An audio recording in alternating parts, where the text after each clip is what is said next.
from Cell 13. We are talking about the movie The Haunting of Alcatraz.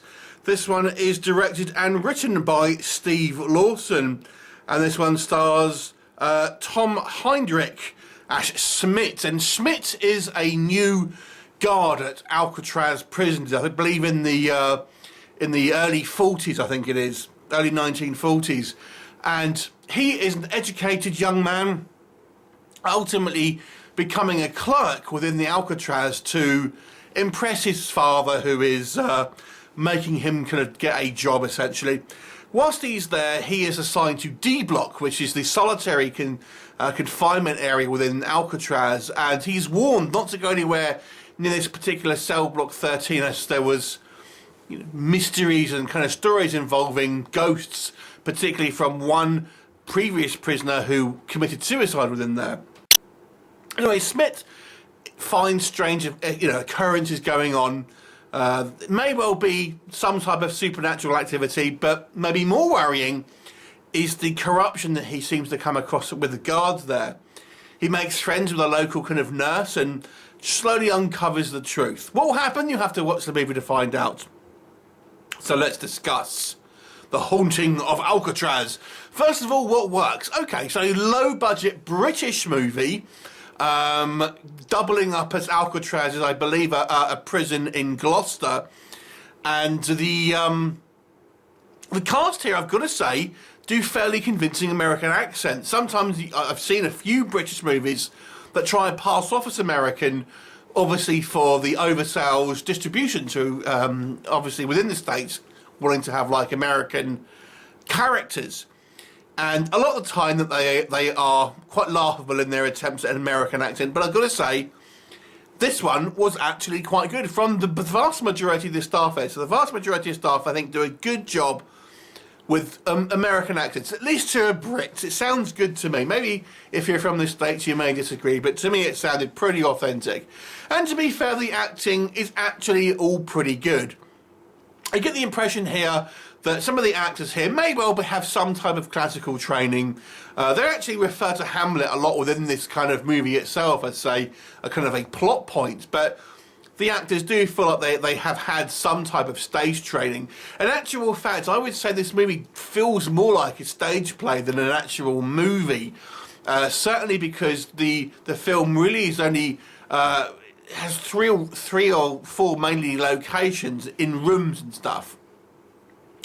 The mystery here is the driving force of the story. You know, what is Schmidt going to uncover?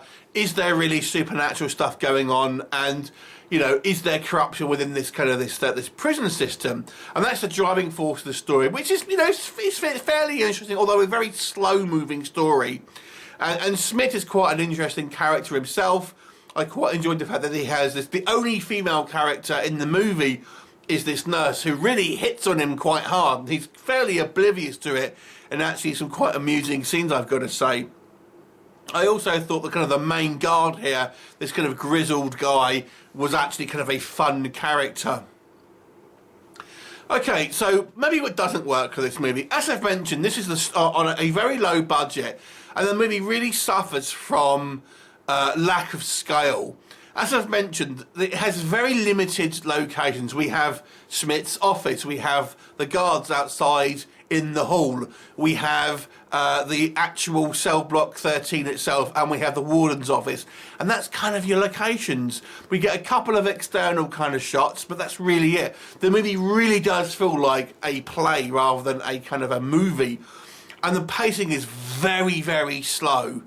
Now, if you're expecting a horror film with this movie, you're going to be sorely disappointed, because to be honest with you, the supernatural side of stuff is really only a B plot here. The main driving force is the corruption within the guards here.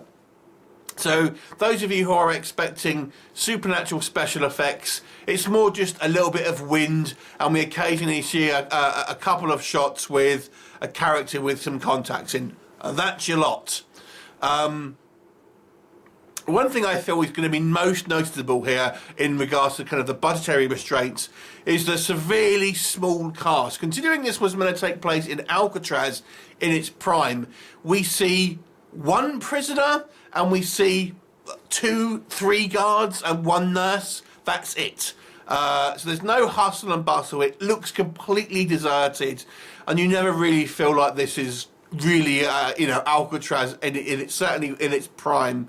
I mean, props that they've actually managed to film in an actual prison to give it some type of authenticity, and there's a couple of external shots to fool you into thinking it's Alcatraz, but establishing shots and stuff like that. But no, it's obviously a very small cast, filming in a very kind of small amount of locations. The story itself, I don't think, is strong enough to maintain a feature-length movie. I feel there's not enough kind of like visual stuff going on. I feel this may well have actually worked better as a play, and maybe it was in some type of amateur dramatics type thing. But if the movie just doesn't have enough meat on its bones to be a full-length feature, unfortunately, maybe a short. And because you really feel like the running time is severely kind of like padded out here, unfortunately. There is talent on display. I feel the movie is shot fairly well, but it ultimately just becomes not very interesting. It's not badly made, so I'm not going to say this is certainly it's not a bad film, but it's just not very interesting. It's not a lot of horror in there.